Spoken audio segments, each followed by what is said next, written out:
related death, but directly linked to the emerald ash borer onset in a handful of American cities. So we know that we're going to have an increase of asthma, respiratory challenges, and allergies in the next few years because of this loss of canopy. It's really sad. Well, and you look at China, who is down to, I think, the stat I saw is they're down to 2% of their forestry now. Yeah. What? They have. Really? Yeah. Oh. So they have plans that by 2070 or something like that, they might have, back up to maybe 50%. But they might get it back. Now, are we going to picture thing? Yeah, are we going to be planting more trees that bear fruits? Because that should be a better strategy. So, I know a lot of people complain when there's crab apples falling, but if we have people like you that are harvesting this and feeding, Exactly. And and so we hope to create a food tree friendly city where people are realizing that the food falling to the ground is not just a mess, it's an asset that's underused. And we've got more than 50,000 people dependent on the food bank every month in our city. We live a hungry city. So when there's food squishing on the ground, that's a missed opportunity. It's not not just a mess. So if we hope that our influence and our 700 volunteers out there will slowly be shifting the way we see fruit trees, so that we'll no longer see trees going the grounds like your mulberry. Mm-hmm. I don't want to talk too much. You want to talk about that? No, I don't know. Jay found a tree just planted just the other day. Oh yeah, the other day on my walk home, there was this tree planted like off the side, like away from everything. And it was fruitless. It had a tag on it. I'm like, I saw that mulberry. Picture that you tweeted about. It was on our Instagram, and it said fruitless. And I'm like, oh, that's so sad. Like that'd be the perfect spot for a fruiting mulberry tree. If it's gonna fall, it's gonna fall off into the yard where nobody ever walks anyways. It's like by an office building, and there's a park nearby where there's some squirrels and stuff like that. So maybe it even feeds some of the urban wildlife, But no, it's just a fruitless mulberry, and what a shame when there's, if you're going to plant a tree, to go to the extra work of finding one that doesn't produce fruit. So it's tough, but I mean it's something the city's been doing for years. The city's been planting ginkgo biloba or ginkgo trees. The ginkgo trees. Mostly they've been planting the the male trees, because the male trees don't produce the nuts. In the ginkgo tree, it's only the female trees. You'd think it would be the other way around. So you'd think they do it the other way around. Yeah, sexist, right? They're being sexist. Ladies have the nuts. That's ginkgo right. family. But anyhow, so in this instance where all the nut-bearing lady trees are not being planted, what's happening is the male trees are producing pollen, because that's what the males of this species does, and it produces tons of pollen. It keeps producing pollen and pollen. But because the female trees aren't around with all the little stickiness to catch all the pollen, that filters the pollen out of the air, right?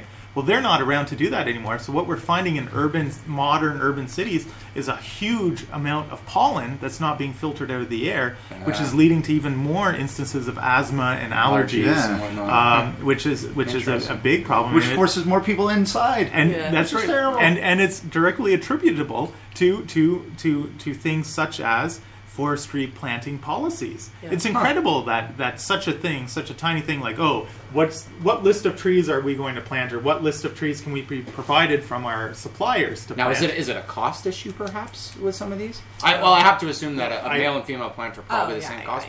It's not a cost. It's a cleanup issue. Because right now, the city, I don't know if you're aware of this, but the city do pay staff to pick fruit. Yeah, they do, but they wait until it's on the ground. When it's on the ground rotting, it's considered litter, and then it's part of the city's litter programming. And our city spends on average $5 million each and every year on litter-related programming and staff and things of that nature. Things like street cleaners, sidewalk sweepers that go and sweep stuff off the sidewalk. I told you, 7 days a week, 365 days a year, there's somebody outside my place, and when cleaning. That's right. Yeah. When we can be doing more with our resources. That's right. So if we were to take maybe 2% of that $5 million budget, we'd have $100,000 a year, and we could save maybe upwards of about 5 to 10% of everything that they're collecting right now. Yeah, it'd be a lot easier for them to take it off the tree than the ground, I'm assuming, once it's all smushed either way, right? If you take it off the tree, it's a resource, right? Then you can feed people with it. Then it's something you can make a lot of money from.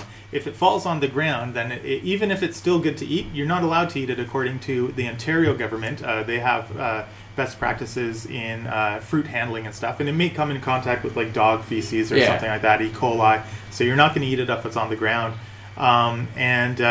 because of that, because it's so if it lands on the ground, then the only thing it can do is go to landfill. Or maybe if somebody sorts through it, like if you're part of a community program like cleaning up the Capitol or Adopt a Park, maybe you're sorting it and putting it into a compost bin instead. But that still has to get picked up by someone at the city, driven out to the centralized processing facility. They don't have distributed processing facilities like we do with Top Shelf Preserves and Michael's Dolce and Lower Town Cannery, and Algonquin College does some processing for us too. They don't have a distributed network. They drive everything, whether it's an apple falling on the ground in Canada or an apple falling on the ground in Orleans, they drive it to Orga-World outside of the city, in the south end of the city. And that takes gas and travel. That's right. And all this kind of crap. Then there's the tipping fees that our city pays to have that processed into compost. Once it's processed into compost, then Orga-World takes that compost and they sell it for even more money. So the city doesn't get to see any of the revenue coming in from the compost that they're selling. Where Hidden Harvest, if we wanted to do it the same way, it'd be great for us. We'd be happy to go out, harvest all of the fruit and nuts off of their tree, get them to pay us to harvest the fruit and nuts off the tree, get them to pay us to process it, but then not give them any of the revenue of the stuff that we sell after we process it, right? Because that's what they're doing right now with compost. Maybe if that's the best practice, let's do it with trees. It's almost the same as planting trees, where it's just like the funds right now are going down the chain. We're waiting until it's a problem. And if we could just put that money a little earlier on down the chain, all of a sudden we got a resource. So rather than, and just like planting trees, rather than waiting until we're in emergency and we're responding, plant 15, 20 years ago, and then we'll be proactive. So you've met with a couple counselors, and how, like, once anybody finds this out, they're like, wow, this is it's basically a no-brainer. It's common sense now that we're talking about it, right? It's common sense now that you're talking about it. So very quickly, we're running out of time here. Some of your counselors. Yeah, the counselors have been very receptive. They get it. They love the idea. I think what it really comes down to is because we're talking about food, we're talking about trees, we're talking about waste. It's under so many different departments that one of the meetings we had to have was with the transportation committee. And I'm like, what? Why? And, well, that's where the community programming for litter cleanup is, like Adopt a Park and cleaning up the Capitol, where they get 70,000 people across Ottawa in the spring and the summer to pick up the fruit and nuts and coffee cups and juice bottles and stuff that are littering the city. So that's right. So that's why we're talking to transportation. But then when we're donating to the food banks and proper handling of the fruit and nuts, the food that we're harvesting, that's through Ottawa Public Health, and that's a completely different group and a different set of counselors to deal with. And then when we're talking trees, that's the Environment Committee and David Cherashenko. That's a whole different group at Public Works. And so there's just so many people interconnections that it makes it just so very complicated. And you know what, and it seems the burden of proof is on us to show that we, Hidden Harvest, can save the city money.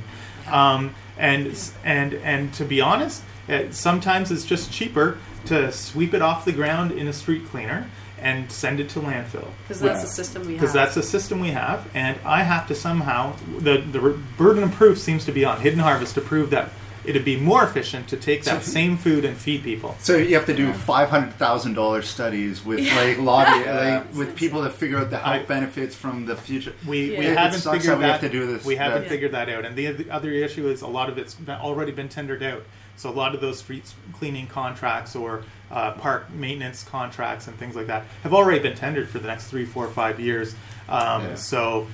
But what we know does make a difference That's right. is the city really cares about people calling 311. That's right. Those stats, when the city responded to us about our inquiry, this spring, they said, well, we've only received 13 complaints about fruit and nut trees last year. Since Hidden Harvest started. Since we started. And I'm like, of course! Well, that means we're doing a good job. That's it. But people only call 311 to complain. That's and right. if you're planting a tree on your property and you're disappointed that you're not allowed to plant a fruit or nut tree on your property because the city doesn't allow that, call 311. In the front or the back? In the front. Anywhere on city property, which could be the front or the side or you need to call the city and be like, hey, I want to plant apple trees. What the heck? Because I believe they have a list right now of what you're allowed from all the ash trees that are gone, I believe they have a list, a replacement list that you can choose from, and I'm assuming no fruit. And there are some. So they have some nut trees like Turkish hazelnuts on that list, and serviceberry, which is delicious. It's like blueberries and raspberries growing on a tree. It's awesome. Black walnuts, and you can put that on your front. Serviceberries. Yeah. Great. So what's one more thing before we go that we should know about that you want to get out? How about I'll ask this? I deal a lot with people that buy houses. They have fruit trees on their properties that they don't really want. Is there some place they can either donate these to, or let them know that if they want the fruit to grow the fruit and donate it, they can sign up. A lot of the times it's because the owners don't want to have to deal with harvesting the fruit and the nuts. Well, just tell them, hey, sign up for Hidden Harvest, support Hidden Harvest, and there's potential for them to come, and they'd be donating it to the food bank on your behalf. Would you be okay with that? Wonderful. So any homeowner can register their tree on our website. We will never just show up. We'll always make sure we have a phone call. That's unbelievable. And we'll set a date before we show up. But at least if we get it on our map, then we can start to build the resources to come and take care of that food. Like my mom, who is aging, she cut down her 2 apple trees that we grew up on and a pear tree, just because she had nobody to harvest it once we went for university. And if your homeowners are wanting to get rid of grapevines or trees that are growing on their property that they want somebody to dig out and remove, just contact us on social media. They can do a public Facebook post. They can tweet us. They can Instagram it. And some of our followers will be all over that. They love it for free trees. I know I got a pear tree. Plant Cycle Ottawa that they just trade free plants. And let's see, once a year, every spring, out of an Elgin, Jack Purcell, they've got a big plant swap event. And you'd be surprised, those trees, even just a snip of those trees or a couple cuttings of the grapevines, they can grow new plants. Wonderful. All right, thank you so much. That was awesome. That was awesome. We next week we have David Ross from Ross Video. Sweet. Events this week: PoutineFest, Sens Canadians, Game 5, Sens will win. Saturday night, House of Targ. New creative talks at Jack Pine Schufen.